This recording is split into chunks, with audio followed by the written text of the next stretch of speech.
Victoria Banks in the studio with us. Victoria Banks is with us. This is Victoria Banks. Hey. With me in the studio here is Victoria Banks. You could be living like a movie star. I've spent the last 10 years working as a songwriter in Nashville, Tennessee, but I'm originally from Canada. I grew up in a secluded part of Muskoka, Ontario, in a house heated only with wood. The cottage country summers were great. It was beautiful up there.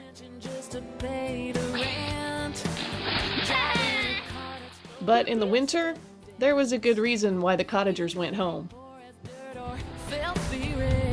And there's Dad shoveling off the roof.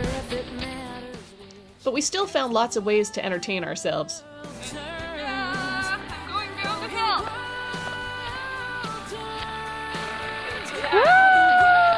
Okay. Woo! There she goes.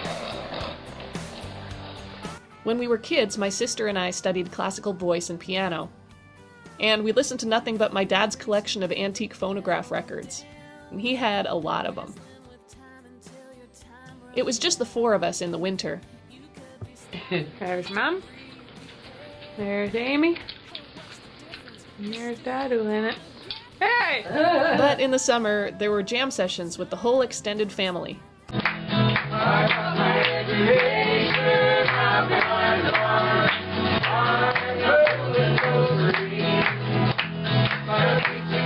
It wasn't until I went to Bracebridge High School that I discovered rock and roll.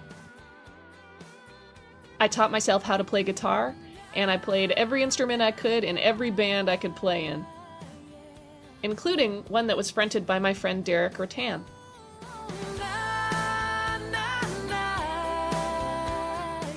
And even when I went to the University of Toronto to earn a bachelor's degree in zoology, anthropology, and environmental science, I was still performing every chance I got. But the one you have is gonna pass you by.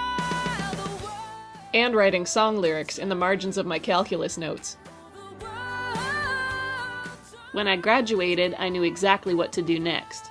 So I started saving up money. I waited tables, I washed dishes, I worked in a record store, I picked up beer bottles in a bar, even mopped up blood a few times, and I spent a lot of time in a wetsuit at the bottom of the Muskoka Lakes, studying fish populations for the government. And when the summer was over, I packed all my belongings in my tiny car, and I headed to the songwriting capital of the world, Nashville, Tennessee. As a Canadian, I couldn't make money in the States without a visa, and all I had was the money that I'd saved. So my old friend Derek Rattan, who'd moved to Nashville a few years earlier, let me crash on the couch at his farmhouse. Life was rough. We couldn't afford to pay for heat. So every day that winter, I wrote songs in my winter coat, and I had to learn how to play guitar with my gloves on. Every night, I would go out to venues like the world-famous Bluebird Cafe and sit in the cheap seats, with tears streaming down my face watching legendary songwriters perform their masterpieces. I never even dreamed that one day I would be performing right there next to them.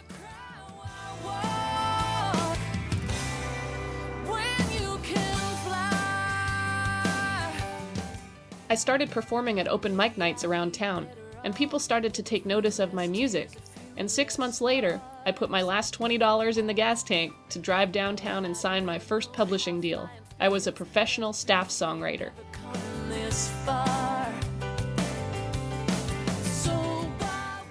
That was 10 years ago. I wish I could say it got easier, but it's been a roller coaster ride. I've driven a lot of rust bucket cars and lived in a lot of tiny apartments.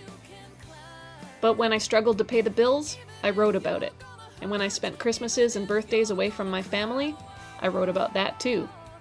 And when I pulled myself out of an abusive relationship, I poured my broken heart out onto the page for everyone to see, because I love writing songs.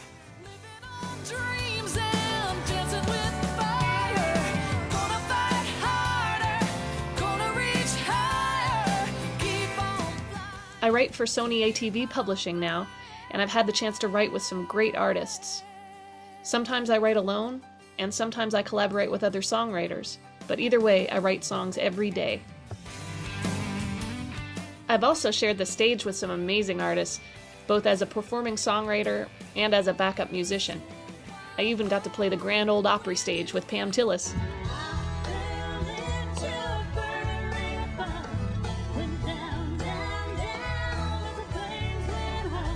And I've had some great luck with songs. I wrote a song for the band 3 of Hearts that did pretty well on the radio. Then I wrote one for Sarah Evans that did really well on the radio.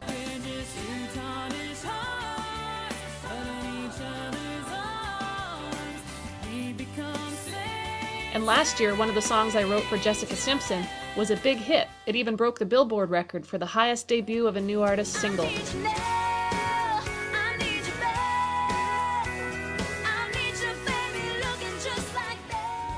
But I've saved some of the songs I love the most, and now I've finally made a record of my very own for OnRamp Records and EMI Canada.